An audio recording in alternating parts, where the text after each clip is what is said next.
Hello artsy folk, I'm Paul, and in this video I'm going to show you how to put designs on socks with nice controlled edges. Okay, let's talk supplies first. First thing you'll need is this Reynolds freezer paper. What you're going to do with this, draw a design, cut it out, iron it on the sock, and paint within that area.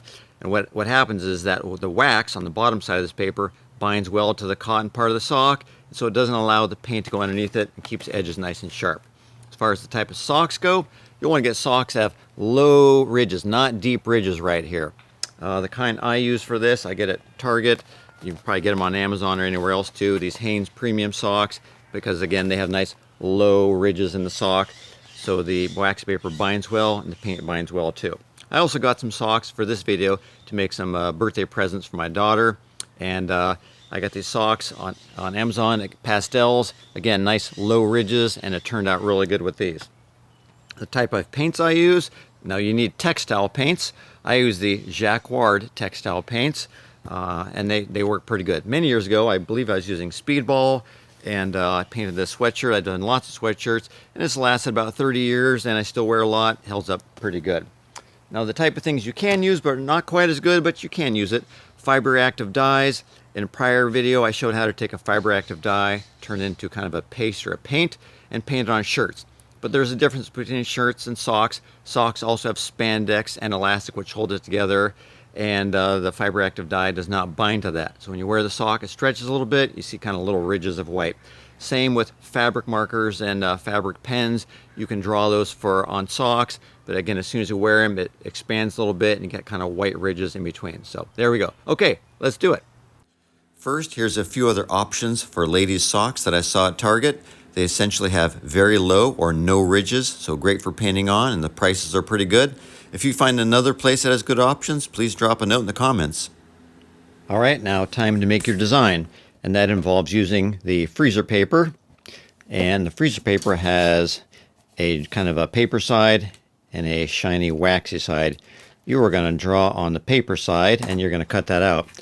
I do a lot of hiking, so I had my Cricut machine cut out a couple trees, a couple small trees, but you definitely don't need that. For many years, I did not have any machine like that, and I just cut them out. So let's make it, assume you wanted something real simple. Let's just say kind of a diamond pattern, and you're going to paint within that. So use your knife.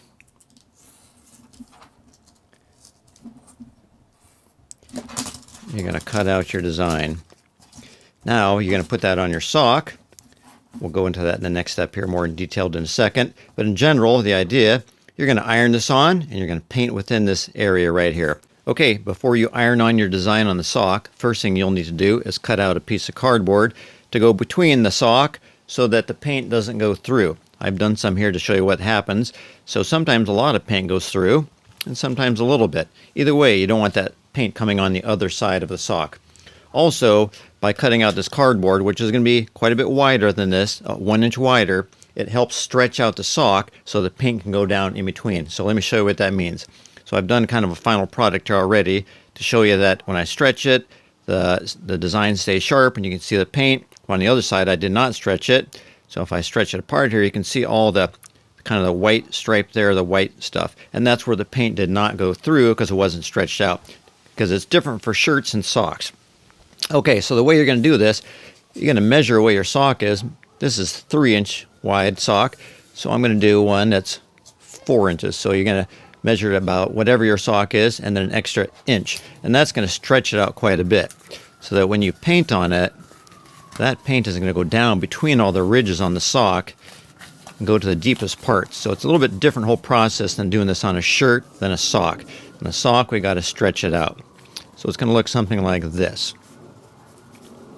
Okay, and I know that my design is about 3.5 inches, so I cut a piece of cardboard that's 5. So you want to cut your cardboard that's longer than the length of your design. Now, one good way to make sure you got things lined up good is to take one of those ridges on the side and make sure it goes down kind of nice and even with the edge of the sock. So that's looking pretty good there. I'm going to firm it up, straighten that on the other side. There we go. So now it's nice and straight. I've got my thick cardboard in there, and I'm ready to iron on the design. You could use a piece of like a cereal box kind of thickness, but when you put that in, you stretch an inch, it kind of wants a to warp it just a little bit, which is okay. You can hold it down, but it's just an extra kind of thing to do. It's easier just to get a nice piece of cardboard and put that in between there. Okay, time to iron on the design. First, you want to make sure you have your piece of cardboard in between the sock, and then you take your design with the shiny side, the waxy side goes down to the sock, and the paper side is on the top. So I'm going to line it up to where I want, right about there. I'm going to take my iron, and I usually use it right below the cotton setting. So then give it a tap down, just make sure it's on there where you want it. And you're going to do a couple slides and press pretty firm. This should take about 20 to 30 seconds. And this kind of melts the waxy side down onto the sock. And I usually go one last time right around the edges to make sure that's nice and bound down to the sock, right on the edges, so when you paint it doesn't go underneath the edges. Okay, here we go with the painting. And these textile paints are just like oils and acrylics. So if I take some blue and I take some white and I just kind of mix them so you can get a kind of a lighter blue. So they're just like other types of paints. For my tree, I'm going to make the bottom part kind of an ochre brown, and the top part, this can be a spruce green.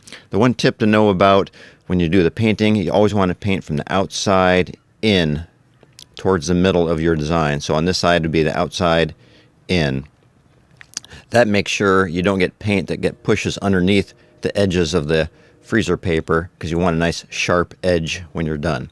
So here's how it's going to look if I take my green here. I'm going to go from the outside and paint in on those edges.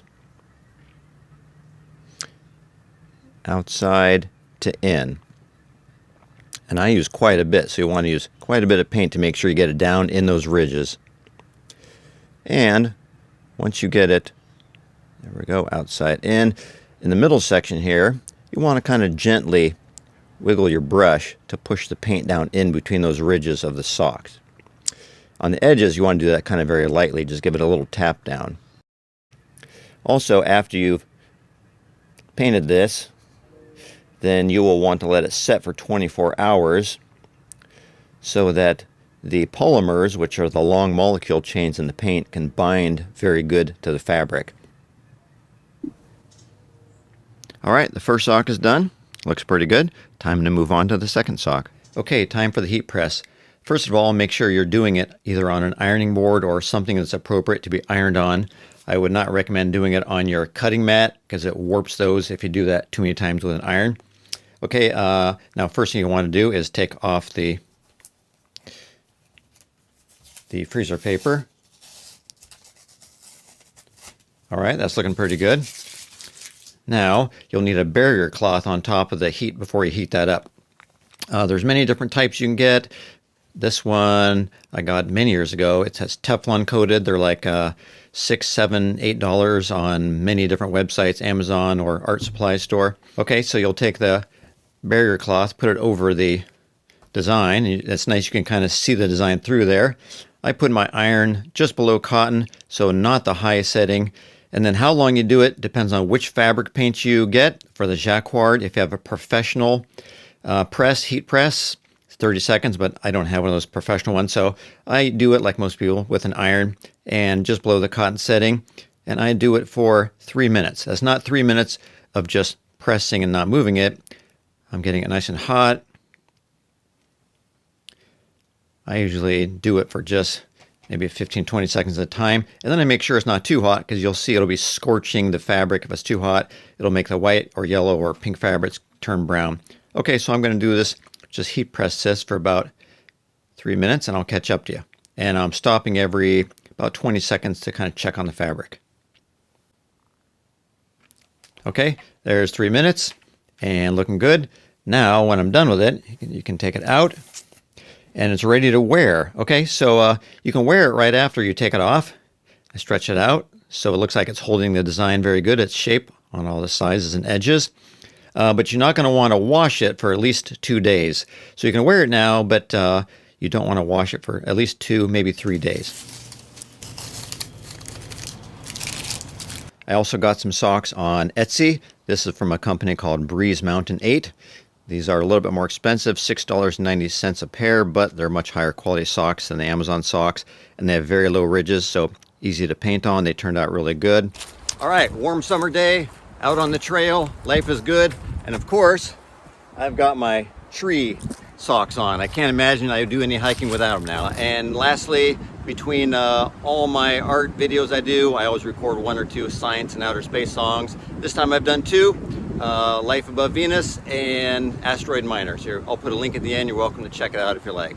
All right, good luck on your own projects. See you in the next video.